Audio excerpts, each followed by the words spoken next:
Boom shakalaka. I had to do What's up, everybody? Welcome all. Woo! What is going on? We have What a is massive up, live people? stream. We got BitBoy still trying to figure out what are you doing, everybody.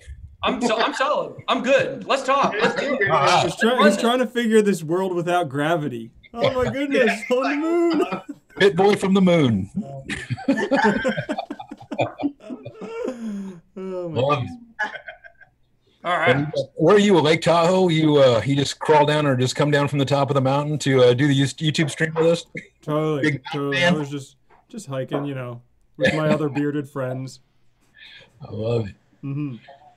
Cool, man. So how's everybody doing today? Doing great. Good day. Very cool. It's great. You know, Loving the bright market green, bouncing around. Everything's good, right? Mhm.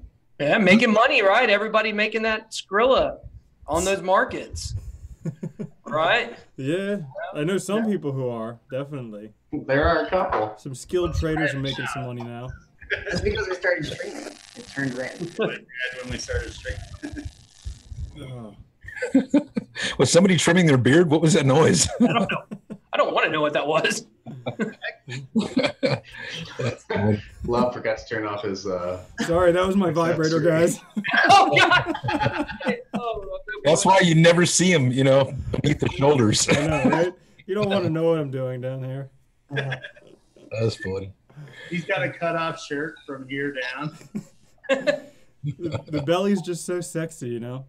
Oh, jeez. So today we're going to talk about the ETF. We're going to talk about BitMEX. We're going to talk about the markets. We're going to talk about how sexy my beard is. All these things we're going to talk about. That'll take up the whole show. Yeah, I know, right? It's on your beard. And also we can answer questions for anybody. So anybody who wants to ask questions, we'll answer them. What beard oil do you use? Oh, it's called Honest Amish. It smells Oh, like yeah, cloves. Honest Amish. yeah, I used that for a while. Very nice. Yeah. And then my buddy got me some straight from Sarajevo. Yeah, Oh wow. yeah. When I was out in Lisbon, he gave it to me. Got nice beards over there. Oh, totally. Totally. So I got questions already. Somebody says, Lalitha says, "Hello, sir. Your videos are excellent." Well, thank you. Is that a statement or a question? I added that. Which But one I of didn't those was actually that write that. But Whose channels are we streaming from? Please I know tell we're us. I'm on. fine. I am. Yeah. All I right. think we're all on, except for you. Yeah, Jeff. I don't know how to do it. So the question is, please tell us about the ETF. I'll start and then we'll just go around, okay? I've got my conspiracy theory, but I'll let you start. So I'm not really concerned too much about the ETF because, bankers will get in when they get in. I think the price is artificially being held down until bankers get in. But ETF could help the price shoot up. I think a lot of it is just FUD right now. Will a ETF get approved in February or later in September? Maybe. Probably not, especially with the market manipulation we're seeing so far. But that's my thoughts. What do you guys think? So if you remember the last commissioner that was in descending favor of, the ETF, right? Mhm. They kind of made that precedence, or she kind of came forward and said, it's not our jurisdiction or our right to basically rule as to whether an ETF can go through or not. It's basically to monitor or to control or regulate the exchanges. So once she came forward and said that, did you notice that Reality Shares in California under the radar was approved, the very next ETF? So that was approved this week. Tomorrow we got Proshares, which is up on the chopping block, either yay or nay. And I have a feeling that it's going to go through, because I think once she publicly came forward and said, "Hey, look, this isn't our job, guys. We shouldn't be doing this," they all met internally and said, "Hey, you know what? She's right. We'll monitor the exchanges, but we shouldn't be saying whether an ETF can or can't go through. They're supposed to be within the scope of the exchanges." So once she came forward and said that, I think, and again, this is just me talking, I don't know anything, but I just think that the next one was approved, and I think tomorrow's is going to be approved. And so I think you're going to start seeing, this rally. I've heard a lot of people saying, "Oh, it's going to get denied. It's going to get denied." Maybe they're right. But as soon as she came out and said it wasn't their business to do that, You saw the next one was approved. I think tomorrow this is going to be approved. And I think we're going to start seeing, the fuel to the fire that we need, to start injecting cash into this, because it's like a 10 to 50 ratio. Every dollar that goes in, raises the market cap like 10 to 50 bucks. So reality shares was like 100 million. All right. So times that by 50, right? And so Proshares, I think, is even bigger, right? So you can see how this can really have a good effect, on the crypto markets. And not that anything's really ready for mass adoption yet, but hey, us, the speculators and people that are trying to make a bunch of money on this, this might be the season starting. That's my conspiracy theory. I think the markets were held down for the ETF, and I think it was a lot of FUD at first. I do think ETFs will eventually be a good thing for the market, because people that might want to put it in a retirement account or something and not go through all the other hassle that you need to go through to invest, they'll be able to. But I think primarily it was held down, so big money could get in cheaper. So what do you think? Will it be approved? I think it'll be approved. I agree with Beatles. I think once she came out and said that, it put the spotlight on the rest of them, and they're kind of like, oh shit. Well, I think they're damned either way, right? Because at this point, if they don't do it, everyone's going to go, yeah, they're still doing this suppression thing, and you're not supposed to do that. She already said. But if they do it, then they're going to have people that are saying, well, we weren't ready for that. Why did you guys do that? The government didn't approve this yet. So I think either way, someone's going to be mad. Well, what do you guys think? An interesting thing that I saw was that what if where the price is right now, because, a lot of people have said the price, should be down further than it is. What if the ETF approval is already built into the price right now? And that's what's been keeping it above 6. And I thought that was very interesting. I certainly hope not, but how many times have we been disappointed over this last 6 to 8 months with, this is it, Chinese New Year, the Wall Street bonuses, the consensus pump. Like, it feels next time. It's starting to feel similar, and even I was guilty of talking about when Coinbase adds new stuff. Well, Coinbase added Ethereum Classic, and, what happened to it? Nothing, So I'm not sure what the catalyst we need. Now, could the ETF be the catalyst to get excitement going again? Not for your retail investor, but for your institutional money, maybe, but they're already in. So I don't know. I'm just starting to doubt that maybe this ETF is going to be what everybody says it's going to be. And maybe that's me just kind of, I always like to protect my heart. I don't like to think that, we're going to be stuck here for too much longer. But what do you guys think about all that? I mean, it could be the whole buy on rumor, sell on news sort of thing, but I don't know. I honestly don't think the ETF is built into the price right now, because we saw a negative reaction. Granted, it was delayed, but it was still a negative reaction when, when they denied. Initially. Yeah, initially denied. Yeah, about a month ago.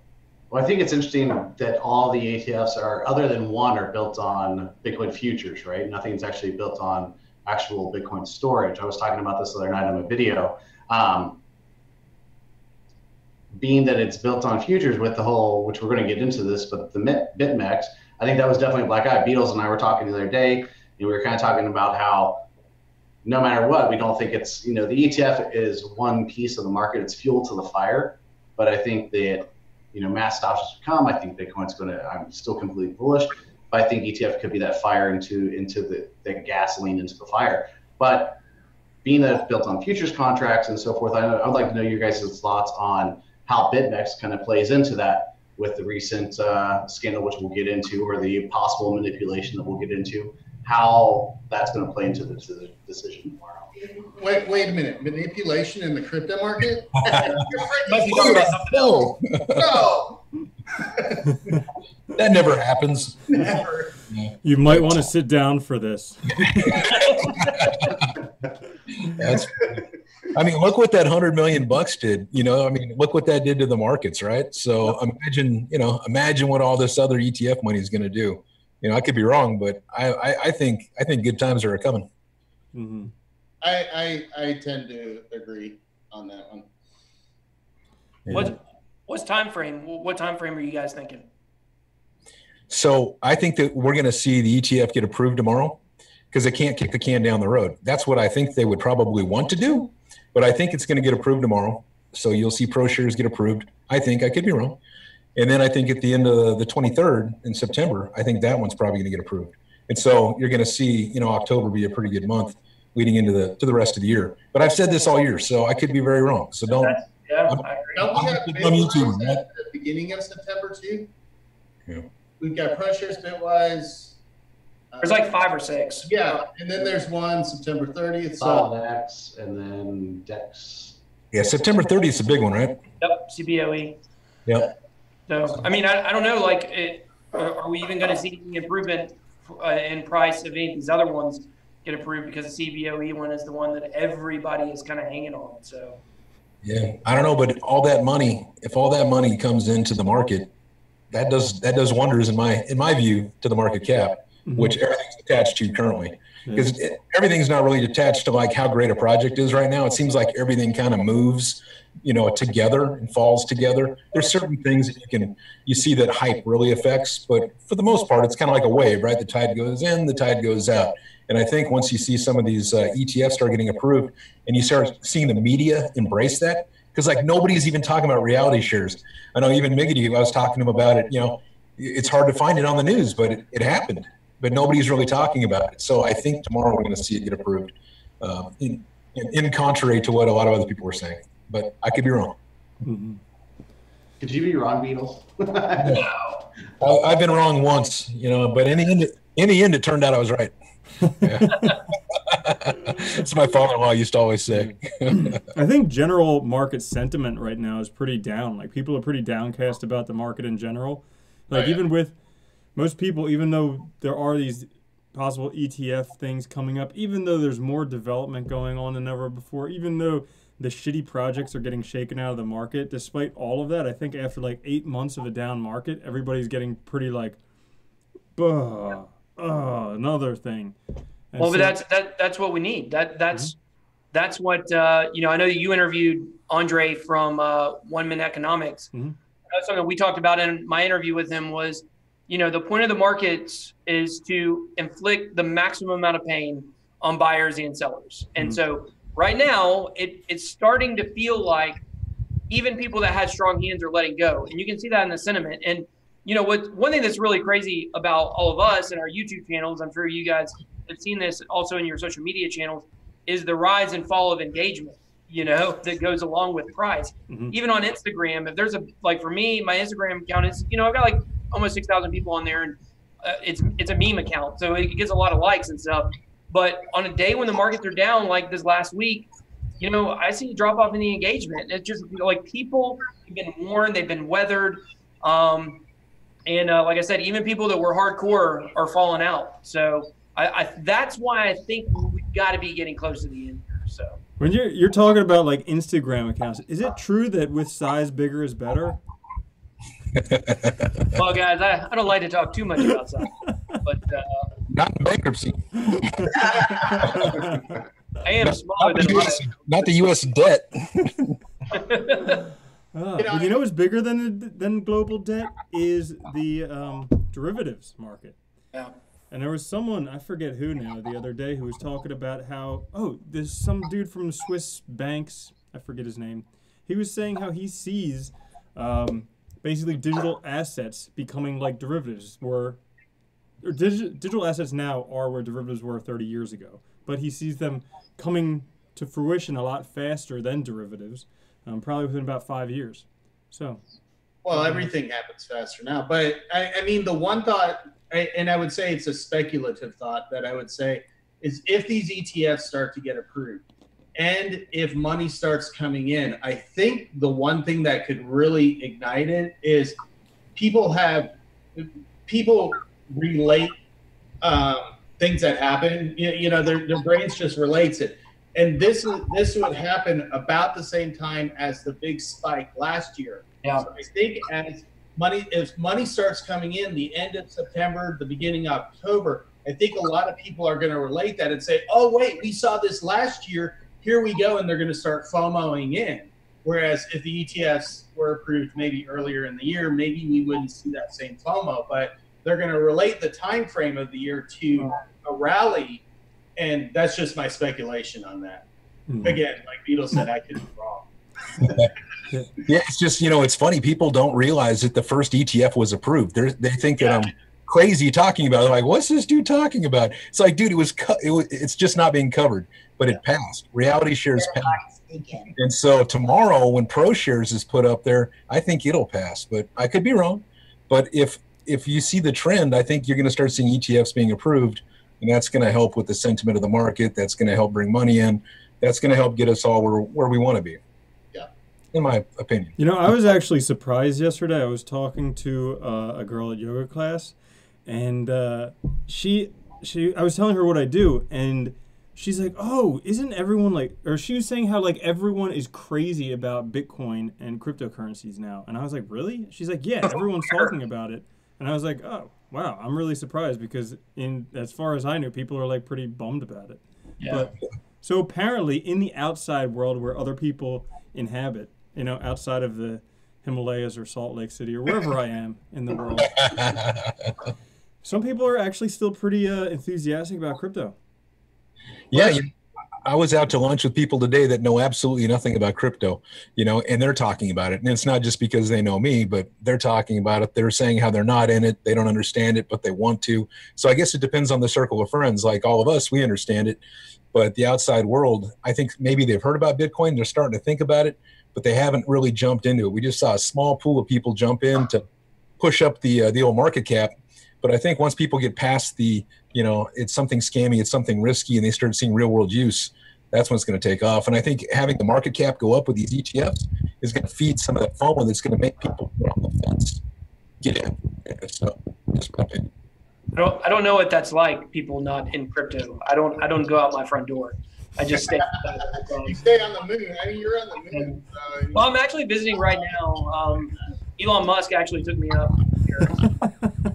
You're up on the moon. Are you on Mars? Is that Mars or the moon? No, Mars is next. After we hit the moon, it's time to head to Mars. So. Okay. When are we getting to Uranus? I'm not going to touch that one. Literally or figuratively. That's okay. I don't want to touch Uranus either. And we digress. We're mooning. Yeah. It's funny you said that about the barbershop though, because I was recalling last year when I was or you said yoga. My friend was at a barbershop, and that's when he first heard about Monero. His barber was talking oh man, I was cutting these guys' hair, and they were talking about crypto, and they were talking about Monero, and it's going to be and it was right before everything started going up. And so I think it was $70, $50 or $70 when they told him. And I was reflecting on that this week and thinking about that, about how, when the price was going up, how common it was that people outside of, hardcore crypto were talking about it. And that's really what we need. And so we need that catalyst. And I'm not trying to be fuddish, but I'm not 100% convinced that the ETF is going to be it. I think it's going to be something kind of out of nowhere. Maybe Facebook buying Coinbase or some other large company, Microsoft, whatever it is, taking a bigger step into crypto. I think we're going to need some kind of catalyst. But, you look back at when we've had bull runs before, I don't know, it seems like maybe they didn't necessarily have catalysts either. So I don't know. But that's my thought on it is we need something to get people talking about it again. I just think every dollar that comes in pumps it up $10 to $50. So if you've got ETF money coming in, 100 million here, 100 million there, 100 million there, that's a lot of zeros. So that would be a lot of zeros. And you got Tether printing 100 million here, 100 million there. Exactly right. That's not manipulation, I'm sure. I don't know. I think though the ETFs could still be the catalyst to a business like Facebook or Google or something like that feeling more secure to buy something else. So even if it doesn't directly affect the price in that way, it could make the bigger businesses feel better about it, more comfortable, and then move in to do something that they're planning on doing anyways. No, yeah, you're right. Something like that. That's the key to mass adoption. That's when the whole forest is burning. That's when everything's on fire. Yeah. Yeah, that's when everybody that hodled through this will be extremely happy. Yeah. I also think associatively, blockchain is becoming so much more common, and the uses really becoming more transparent. You can see it. All these companies are utilizing it, and the association with crypto and blockchain, I think people start to see that legitimize that space a little bit more. Yeah, so we're going, the agency we work for, we work a lot with HubSpot. And so we're going to their inbound conference this year. We do it every year. And I was surprised to see on their sessions, they have a session on blockchain. Which of course we'll be going to. So yeah, of course I'll be going to, but I was really surprised to see that at HubSpot. So the larger companies are starting to really look at this and adopt it. Oh, for sure. You know, previous to my YouTube career, I was in the IT staffing world working with major banks. And all the banks, all the credit cards you have in your pocket right now, they all have R&D going for blockchain. They're all looking for blockchain people to bring on board to get ahead of things. They have no clue what they're talking about right now. But at the same time, they're looking for blockchain developers because they know that there's implementation, not just on the crypto side, but for, you know, on the back end of making their processes easier, smoother, to run faster, so on and so forth. The major companies that we know, top 10s, are looking at blockchain and are trying to implement blockchain. I was working with a mortgage company who's a regional-based mortgage company, and they're looking at doing all their data transfers. So when they do a mortgage, rather than, you know, the big stack of papers that you have that have to be transferred, those all have to be scanned in. They have to be sent to all the associated parties and so forth. They're looking at putting all that on the blockchain for their data transfer. I mean, real-world implementation is for sure happening when it comes to the blockchain in the biggest companies that we all know. Yeah. Yeah. What do you guys think about what do you guys think about like, we're all invested in crypto, right? Obviously that's what we do. But what about blockchain companies and blockchain projects that do not have tokens or coins that are traded as stocks? I'm selling my house, as most people know. And if you don't know, here, you should come check it out. We're in Georgia. But my real estate agent, he was actually talking to me about, it's called a 7 Stars Cloud. It's a publicly traded company that's a blockchain storage company, but it's not in the crypto markets. It's on the stock market side. And so what do you guys think about that? Do you guys think that's something we're going to see more of? Are you guys thinking about investing in any of those companies? That's one thing that I've always had a concern about is, like, so blockchain is most definitely going to get adoption. It's like the next big thing. But what happens if blockchain gets adoption without the increase in crypto market cap? So, like, what happens if the money going into that doesn't actually go into the cryptocurrencies as we know them themselves? Right. Mm-hmm. But I think one of the ways that that's kind of tackled is through some of the ecosystems that they build that actually needs the token in order to utilize certain blockchain aspects. I think that's a good way to keep that moving, but it is a good question on other projects. Mm-hmm. There is the other side of that coin where, like, basically you can somewhat create money out of nothing based on popularity. So if, like, Justin Bieber decides he wants to make Justin Bieber coin, and every kid in every school wants to own a Justin Bieber coin, but there's only a fixed amount of them, all of a sudden they become valuable. People trade them for money. So you can create money out of nothing. You kind of have to see. Yeah.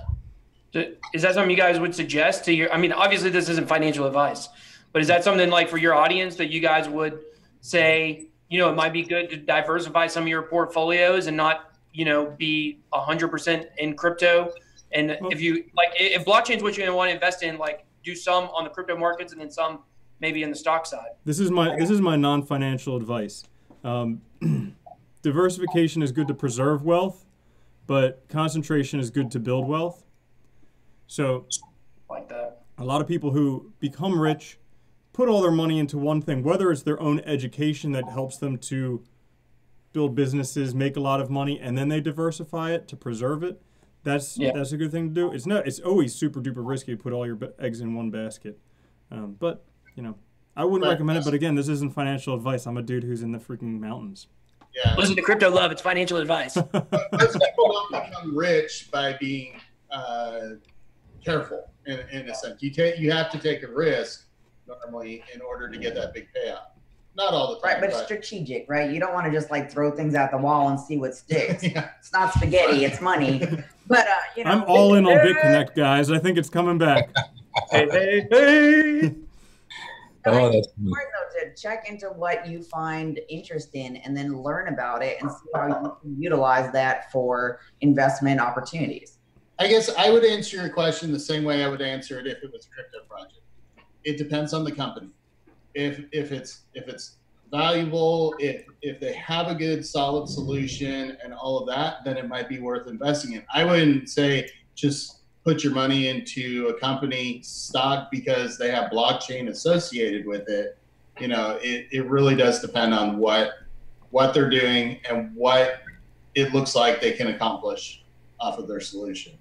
It's just like any other project that you're vetting, right? You always start off with the idea, the team, the ability to actually, you know, fulfill their promises or whatever. So no matter what you're looking at, always, you know, start off that way, right? And this isn't financial advice. It's, you know, how I build businesses, right? So if you got, you know, you got a great idea and there's people out there that would buy it, right? You need the team that can actually, you know, deliver. So if you're betting on a company like that, you know, who knows, it might go up. It's better than betting on a company that just has, you know, Bieber's face on it, and that's the only value it has, right? It doesn't have what a face.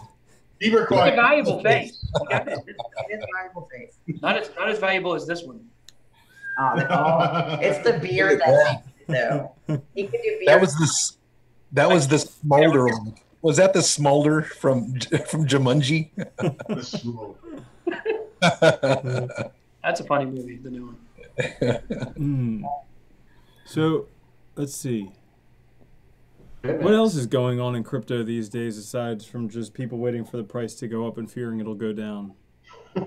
It seems like everybody out there is like, you know, in Fudsville. You know, just everybody's looking for a reason to say how it's dead and it's not coming back. But I don't know. I disagree, and I think that's, you know, the true believers. You know, they're still around, and you know the other ones, they'll come back and pretend that they were in it all along once it comes back, right? I'm back in at the top. You know? Yeah. And I'm going to be like, oh yeah, I was in it the whole. I knew the whole time it was coming back. Yeah.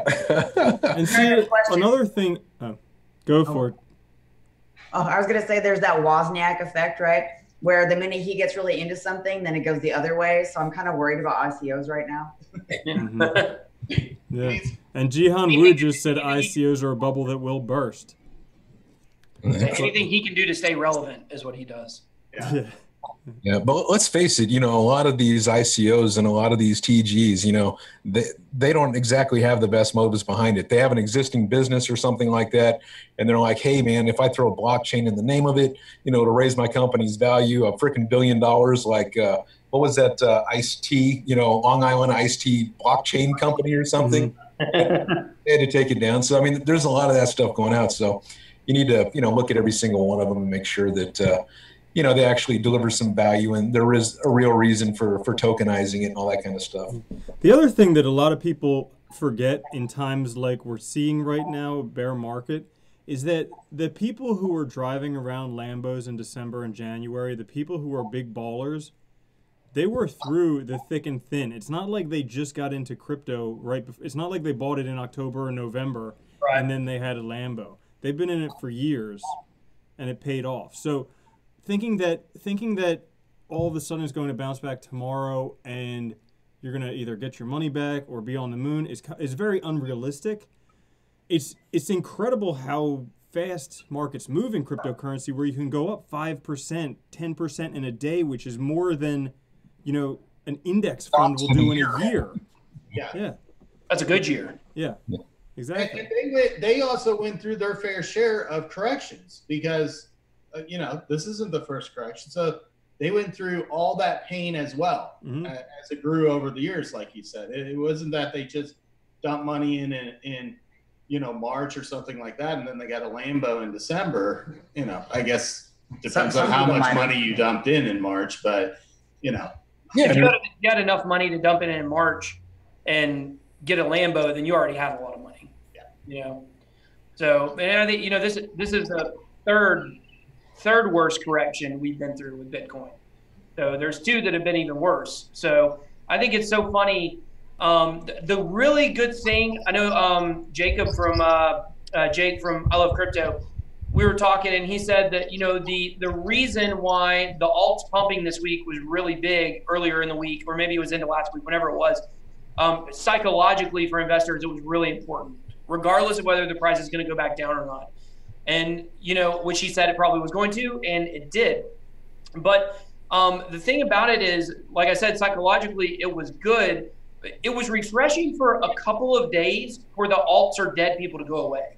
And it's so funny how it turns on just a dime. All it has to do is pump like 10 or 15%, the whatever a coin is, and then all of a sudden everybody's like, oh good, things are good. But when it drops, it's alts are dead. So it's just like we live in this roller coaster of people being either super bullish or super bearish, and nobody really living in reality is the way that it seems with the markets. And I think for me personally, I've really tried to step back and not be so bullish. It was so easy to be bullish when things were going good, but that's not really doing a service to your audience. If you're like, oh, it's going up, it's going up, it's going up, and then they're buying all the way down, and then all of a sudden they're out of money, and then they got to pull money out and they lose a bunch. So I think really trying to take some kind of middle ground on the price, it will really be good, I think. And even us as investors and influencers and a ton of other people out there, like we've been weathered and hardened by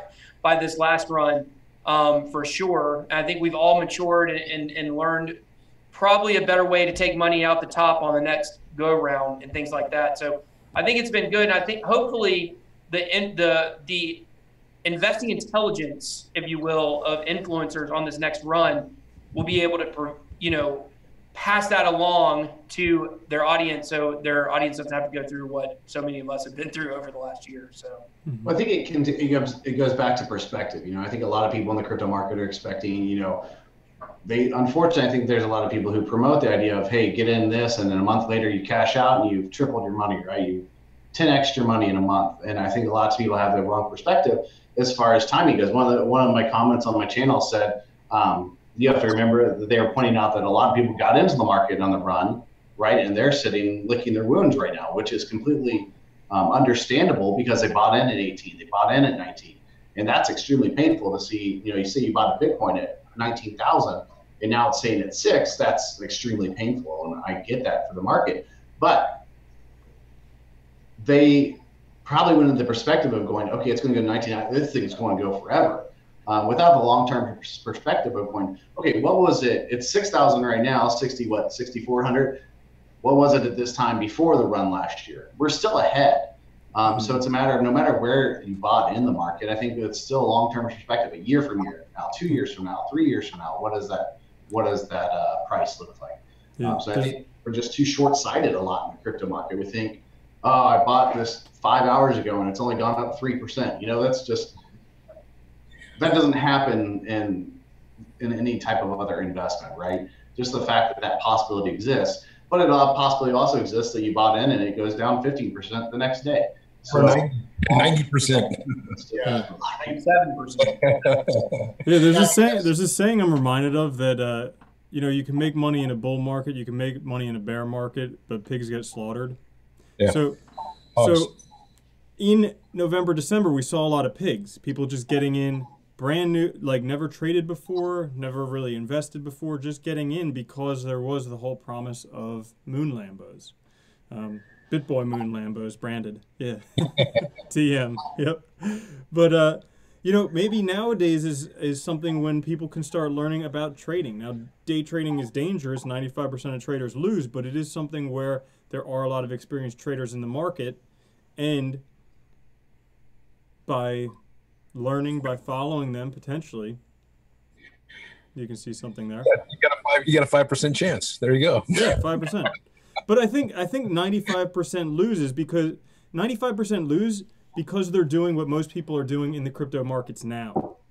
Because they're buying something as soon as it's popular and the price has already gone up, and then they hold on to that until the price goes all the way back down.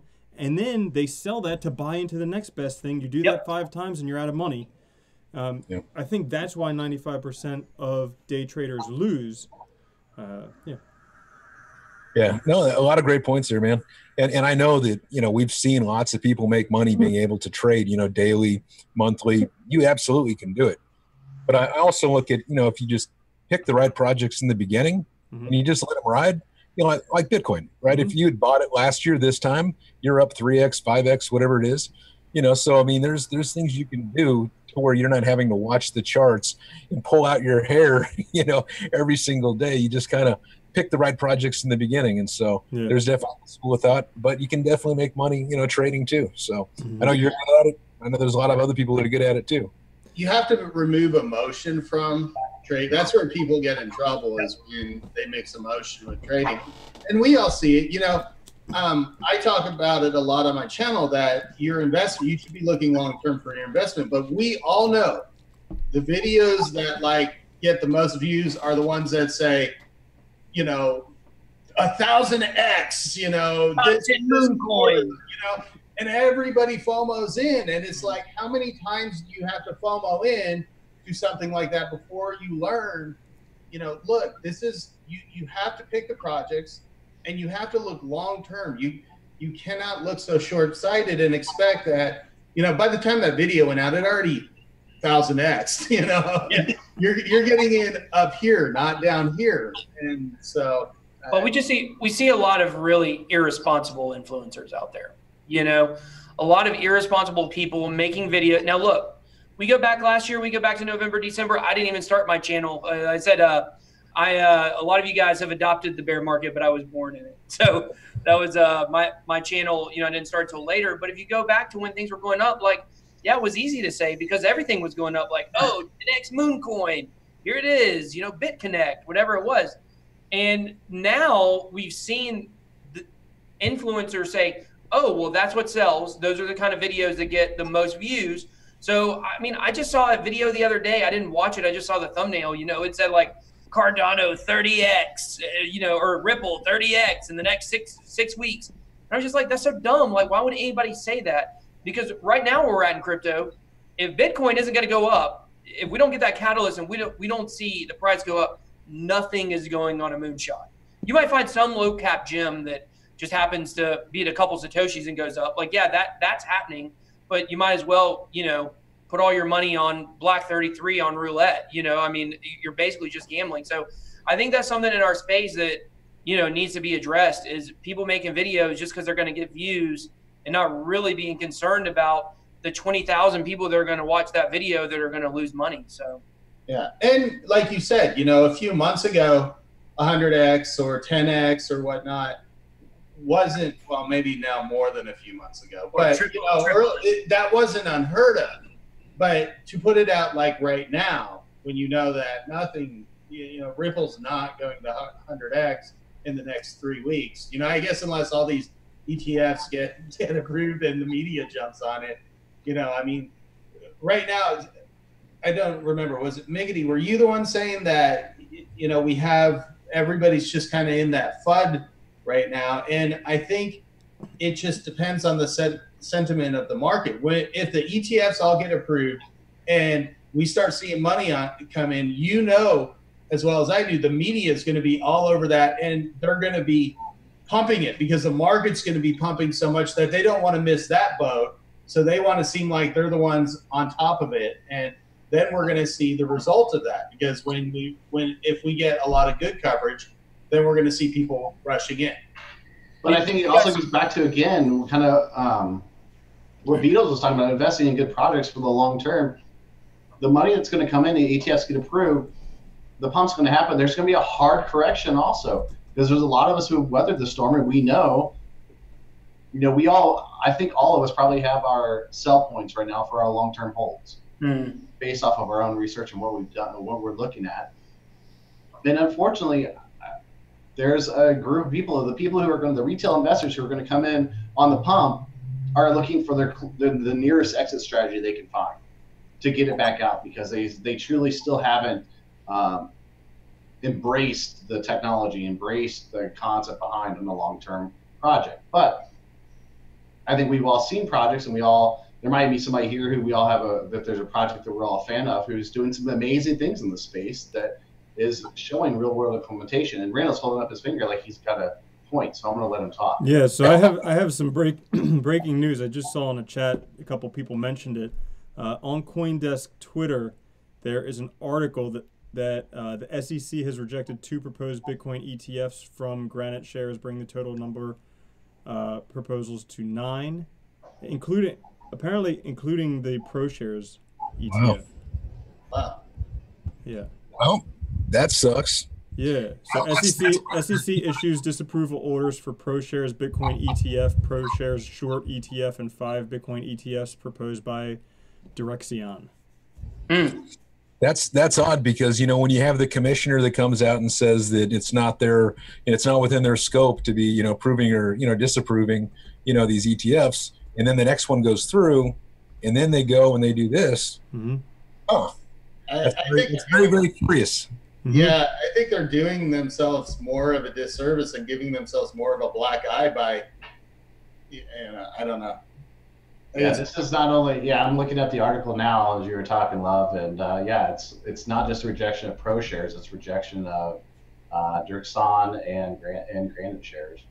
Mm-hmm. Uh-oh, here comes a red candle. Yeah, we did. That's what I'm looking at now. We definitely got some red candles. Got some red candles. It's coming. And Well, that's nice. I think we have to go. Like, look, I'm not a TA guy, but I'm really big on believing in this 6K mining theory. Do you guys know about this theory? How the miners are keeping it from going below 6. And for a long time, I talked about this on my video yesterday. For a long time, like, I really liked that. You know, it's like, oh, good, the mining theory, it's keeping the price up. But, you know, what if we have to break through that? What if we have to go below that before we're going to get that bounce and go back up? And in reality, it's hurting, you know? So we'll probably see some red candles here. Now, I think that if the CBOE gets delayed again, or it gets outright rejected, I think we will break through that threshold. I don't think they'll be able to keep it up. But, you know, that's what I just, like I said, I just think we're going to go down before we go back up. So, you know, this doesn't really surprise me. And you know what, I don't know, CBOE is a big player. You know, they're a really big player, and we don't know what's going on behind the scenes. You know, maybe they're playing a role in these other ones getting rejected. You know, I don't know how it all works, but, you know, they were the first ones with the future contracts. So I don't know, maybe there's a little politics going on behind the scene. And I understand what you said, Beatles, about Hester Pierce coming out and saying that, you know, it wasn't their jurisdiction. But I mean, look at the Supreme Court. I mean, there's certainly times Supreme Court, you know, in some of their dissenting opinions, they say, well, we probably shouldn't even been, you know, hearing this case, but here it was, and they were hearing it. So, you know, you get people that have completely opposite opinions on the Supreme Court. And I think with this, it's, you know, it's really similar. I think you got some people on the SEC, So I did a thumbnail where I put Hester Pierce's face on Wonder Woman, and I got someone, a former SEC commissioner with the blue check on Twitter, shared it. And, I thought that was pretty funny that he shared it, and he said, "Oh, a new hero has arisen," or whatever. And I was also wondering, since he's a former SEC commissioner, there's an anonymous source that's a former SEC commissioner that's saying that the CBOE one is definitely going to get accepted. But, you know, you do have some people on the SECs and former commissioners that are really bullish and I believe want this approved. But, of course, we don't even know what, you know, maybe they have investments too, you know. But I think ultimately a couple people being for it doesn't necessarily mean that it's going to get approved. You know, you definitely have some people on there that don't want it approved. And they don't even know what they're talking about. They don't even know anything about cryptocurrency. I don't believe so. Mm-hmm. Yeah. So I got to go in like 3 minutes, but I would just like what I do personally is I just keep an eye on the MACD. So when that crosses over, I've been going between Bitcoin and stable tokens recently. Not with all that I have. I have some Bitcoin that I just hold long term, but it's been a pretty decent investing strategy. I suspect with that thing going on, not financial advice, but I suspect probably the price will go down because there's a whole bunch of FUD about rejected ETFs, and we saw what that did when they got postponed previously. So, yeah, I would keep an eye on that. But what do you guys think? I think it's unfortunate that it was denied, man, especially when you get, you know, Hester Pierce that comes on and says, you know, they shouldn't do that.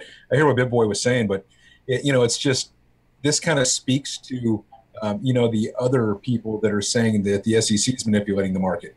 So if they're letting one go through and not these other ones, and they're able, and these people are later able to show that, hey, you know, these are all met the same criteria, but these were approved and these weren't, it could be an issue. So I don't know, man. It's unfortunate that they didn't go through, but, you know, it just extends this market, this market we're in right now a little bit longer. And again, we may see a bigger dip coming. So But I still feel October is going to be when things pick back up. I was just hoping the fuel would start now, but looks like it's not. Gotta wait another month. Yeah. I think the interesting thing is that the language they use in the rejection is the same across the board right now. And they're citing that there is an issue with the portion of this, the requirements of the Exchange Act. It's a specific section. And they're saying essentially that it does not prevent fraudulent and manipulative acts and practices. So if we pay attention to that portion, I think we reapply at some point and we're paying closer attention. If we can get over that hurdle and they come up with another reason, I think we'll have a very clear answer as to what's happening. Mm-hmm. I think that is a great point. I was just going to say, you would think that the future ETF applications would take that into consideration and try to fix that, since if that's the same denial reason, because that was definitely the denial for the last one. So there was that partnership today with Gemini, Bitflyer, yeah. Bitstamp. They're looking to go pro-regulation on everything, so maybe that's what we'll need. Well, the self-regulation, I think, is needed because, you know, I'm going to duck out. You guys can keep going. All right? Right. Love you. Private business will regulate better than the government. Love. Take care.